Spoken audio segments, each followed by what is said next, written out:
మన విజయ్ దేవరకొండ డైరెక్టర్ గౌతమ్ తిన్ననూరి ఇంకా భాగ్యశ్రీ కాంబినేషన్ లో వచ్చిన సినిమా కింగ్డమ్. నేను వెళ్ళిన కింగ్డమ్ షో అయితే ఇప్పుడే కంప్లీట్ అయింది. ఆల్మోస్ట్ ఎన్నో సంవత్సరాల తర్వాత థియేటర్స్ లో మన విజయ్ దేవరకొండ సినిమాని ఎంజాయ్ చేయడం చూశాను. స్టార్ హీరోకి కాకుండా ఒక యంగ్ హీరోకి బాక్స్ ఆఫీస్ దగ్గర హిట్ పడటం అంటే మామూలు విషయం కాదు. మన విజయ్ దేవరకొండ కింగ్డమ్ సినిమాతో ఆ సూపర్ హిట్ ని సక్సెస్ఫుల్ గా అచీవ్ చేశారు. లిటరల్లీ చెప్పాలి అంటే ఇలాంటి ఒక్క సూపర్ హిట్ సినిమా కోసం ఎప్పటి నుంచో ఎదురు చూశారు. ఇంకా మన కింగ్డమ్ సినిమా రివ్యూ విషయానికి వస్తే, సినిమా స్టార్ట్ అయిన వెంటనే ఈ సినిమా అసలు స్టోరీ ఏంటో అర్థమైపోతుంది. సినిమా స్టార్ట్ అయిన వెంటనే కింగ్డమ్ అనే వరల్డ్ ని పరిచయం చేయడంలో డైరెక్టర్ సక్సెస్ అయ్యారు. ఆ నెక్స్ట్ వచ్చే మన విజయ్ దేవరకొండ ఇంట్రో సీన్ కూడా అద్దరిపోయిందని చెప్పాలి. Next Vijay Deverakonda Bhagyashri love track కూడా ఎక్కడ బోర్ కొట్టనివ్వకుండా స్క్రీన్ మీద ఒక ఫ్రెష్ ఫీలింగ్ అయితే కలిగించింది. అక్కడక్కడ వచ్చే ఫ్లాష్ బ్యాక్ పోర్షన్స్ ఈ సినిమా స్టోరీకి ఆడియన్స్ ని మరింత కనెక్ట్ అయ్యేలా చేశాయి. స్టోరీ మొత్తం కూడా సినిమా టీమ్ ఆల్మోస్ట్ ట్రైలర్ లో చూపించేసింది.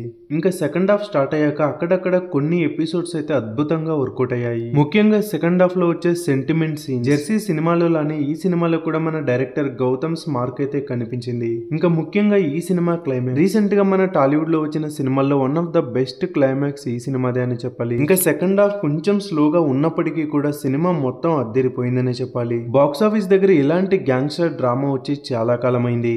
ఇంకా ఈ సినిమా క్యాస్ట్ అండ్ క్రూ విషయానికి వస్తే మన విజయ్ దేవరకొండ పర్ఫార్మెన్స్ పరంగా ఆయన ఎక్కడ తగ్గలేదని చెప్పాలి. ఇంకా ఈ సినిమాలో హీరోయిన్ భాగ్యశ్రీ క్యారెక్టర్ సినిమా స్టోరీకి బాగా ప్లస్ అయింది. పర్ఫార్మెన్స్ పరంగా కూడా తన స్టైల్లో అద్భుతంగా నటించింది. ఇంకా అన్నయ్య పాత్రలో చేసిన సత్యదేవ్ ఎమోషనల్ సీన్స్ వచ్చినప్పుడల్లా సినిమాకి బాగా హైలైట్ అయ్యారు. సినిమాలో టెక్నికల్ వాల్యూస్ అయితే అద్దరిపోయాయని చెప్పాలి. అనిరుద్ బ్యాక్గ్రౌండ్ స్కోర్ తో పాటు రెగ్యులే సాంగ్ తో పాటు ఆ బ్యాక్గ్రౌండ్ స్కోర్ సినిమాకి ప్రాణం పోసిందని చెప్పాలి. 2025 బాక్స్ ఆఫీస్ దగ్గర రిలీజ్ అయిన మరో మంచి సినిమా ఇది. కింగ్డమ్ సినిమా మీరు చూసి ఉంటే మీ అభిప్రాయాన్ని కూడా కామెంట్ చేయండి. వీడియోని లైక్ చేయండి, షేర్ చేయండి. ఇలాంటి మరెన్నో ఎంటర్టైన్మెంట్ వీడియోల కోసం ఛానల్ ని సబ్స్క్రైబ్ చేసి పక్కనే ఉన్న బెల్ ఐకాన్ ని కూడా కొట్టండి.